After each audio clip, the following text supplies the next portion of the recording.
in the second half. But I think he's going to have a really strong major league career.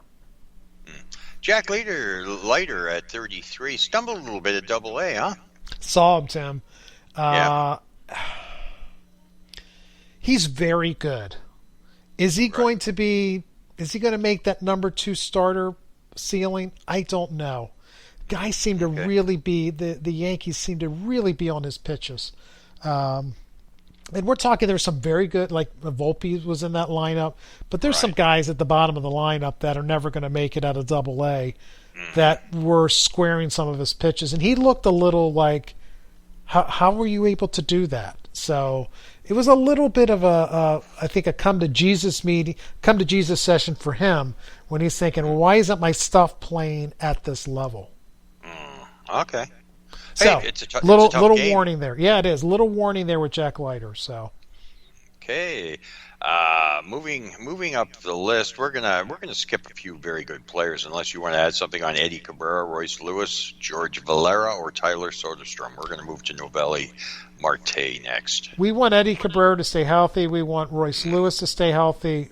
George Valera, I absolutely love, and Soderstrom moves off catcher. That's it. That's it. That's all. That's it.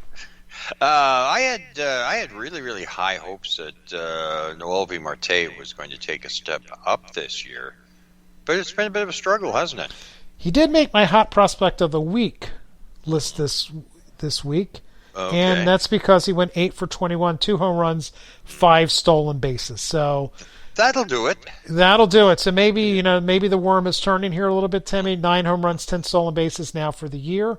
23% strikeout rate, 11% walk rate. So, I thought he would take that next big step. Just a little bit of a stumble in the first half.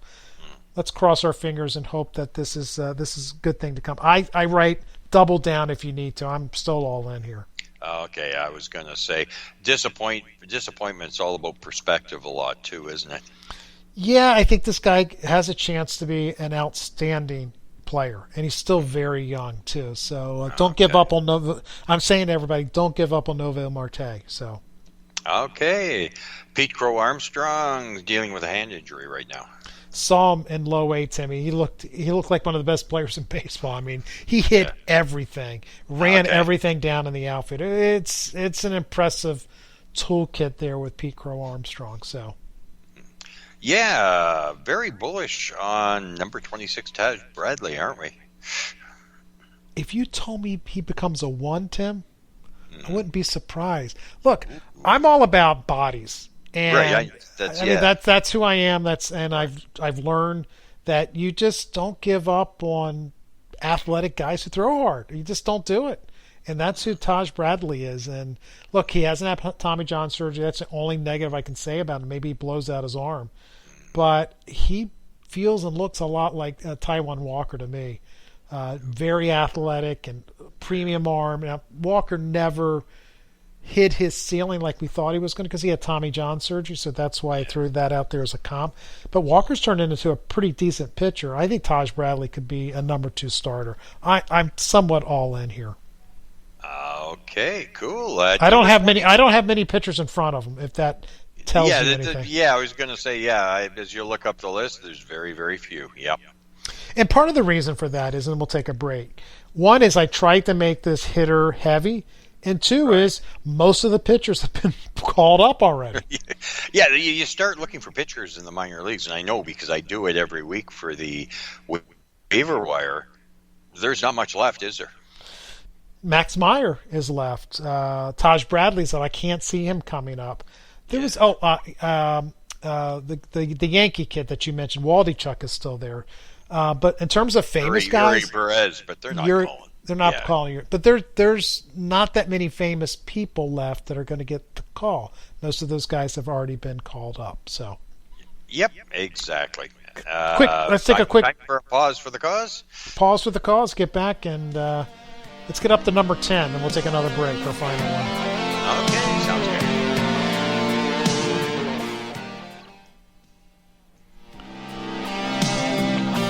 I'm going to start the discussion now on this one. So, okay. I put Esteury Ruiz at number 25. Timmy, I he went from 0. He was off the top 100. He might have made it once in the past. I felt like that was bold. I wanted to put him higher. I mean, from a fantasy standpoint, this guy could be an absolute monster. I don't know where to put him. I mean, I thought I was being bold at 25. Maybe I wasn't bold enough. Yeah, I was going to say we talked about him. We talked about him last weekend, and from off the list to 25 is bold, but based on what he's done, is that also conservative? It could be. So you can argue it both ways. You can argue just what you said, based on 54 stolen bases and 11 home runs, and he's hitting everything. You could say that's conservative, or you can say, look, this is his only time he's ever done it. Is this the outlier year? Will he ever do this again? So that's what I was trying to balance out. It's a struggle. It really is. If he does this again next year, let's say he doesn't get called up this year, and for some reason still in the minor, he might be the best player in the minor leagues. I mean, it's because he's not old. He's 23, so it's time to see him in the big leagues. He'll be a top 5 player heading into next year if he does it in the second half and doesn't get called up, right? I would, yes, but it is time to bring him up. He is of age to bring up. This is the time the Padres need to bring him up. I think it's curious they haven't done it yet. Now they brought up C.J. Abrams, who's played pretty well in the second call up, so I think Ruiz needs to get the call, Tim. I do too, and I'm thinking he will in the next week or two. Mm-hmm. San Diego needs a spark, and this kid could be the one to deliver that spark, I think.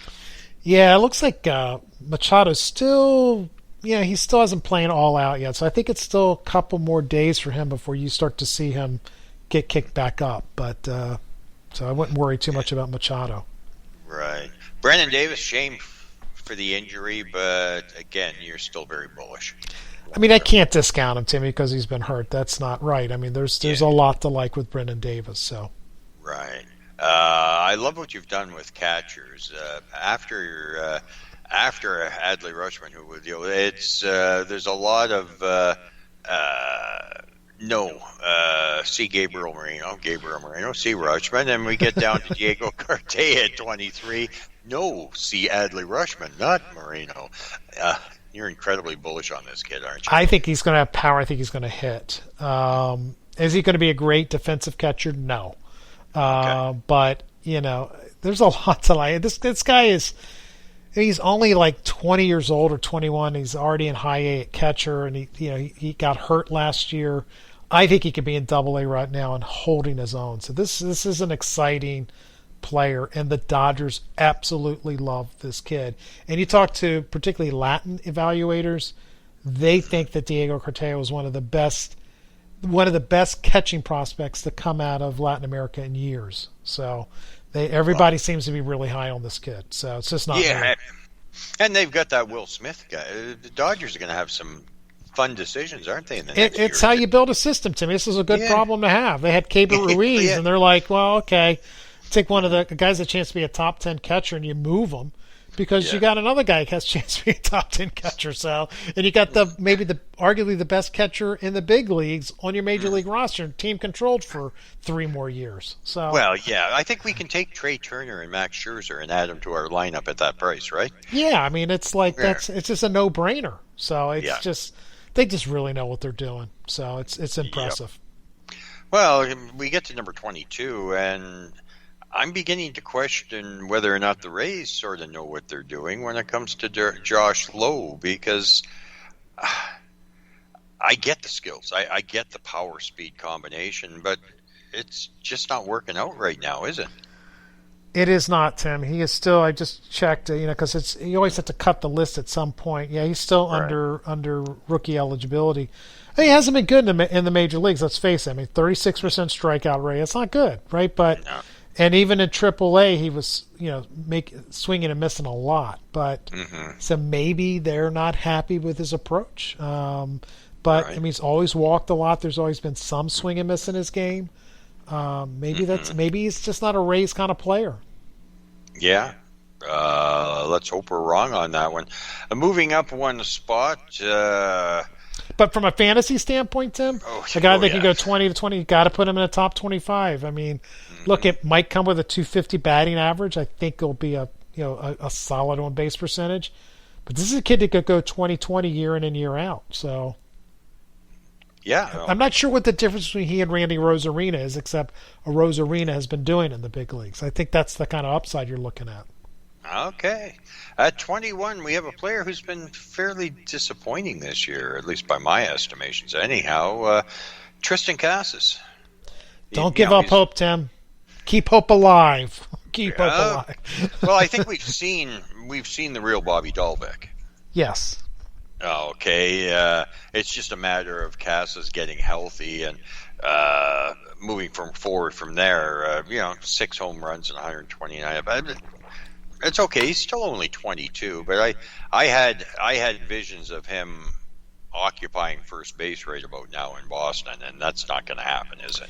If you take kind of he and Julio Rodriguez, who had a similar year last year, where both played for the Olympic, their home country's Olympic team, and both played well when they were in the minor leagues, but if you would have told me that Triston Casas would have come up and been all Julio Rodriguez, and Julio Rodriguez would have stayed in the minor leagues and been all Triston Casas, I wouldn't have been shocked at that, right? I thought that much that Triston Casas was that ready, but it just hasn't worked out. So, right.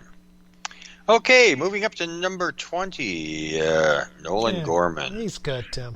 Yeah, he's a good baseball player, and I think as we head into next year, the platooning, that's going to cease, isn't it, at some point in time?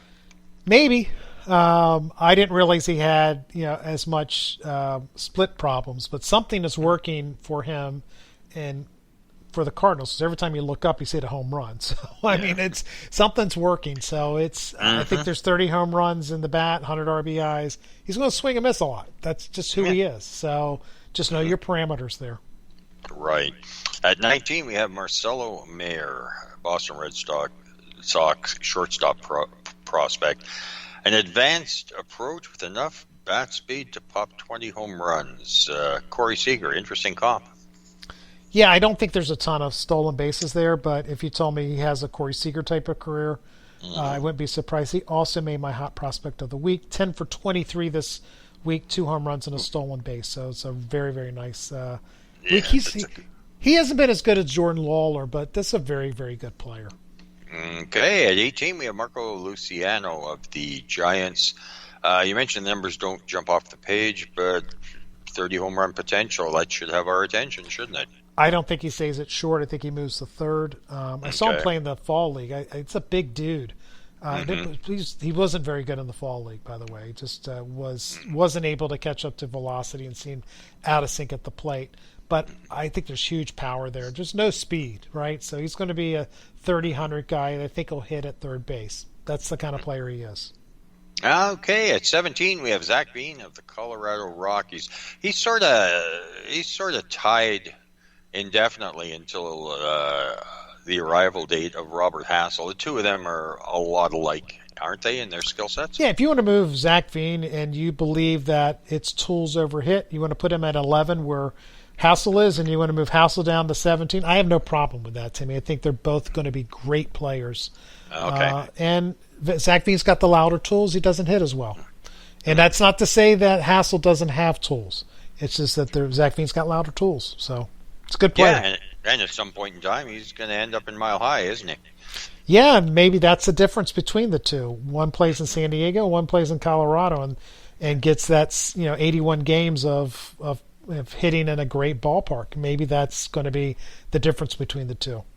So right. At number 16, a very, very bold statement concerning Jordan Lawler. The skills could make him the number one prospect in the game. That's a bold statement. Yep. I wish he was bigger, Timmy. He's not. I wish he played for a different organization. He doesn't. But it's boy, speed and power. It looks like he's going to hit. I mean, geez. Guy could be really good. Okay, at number 15, we have the Pirate shortstop of the future who has finally arrived in O'Neal Cruz. It's going to be interesting to see how he adjusts over the second half of the season, isn't it? Yeah, and how how the league adjusts to him. So it's going to be very, very fascinating. It's a good player to me, and I think I said it in my narrative here. He could be an absolute monster if he can make some tweaks.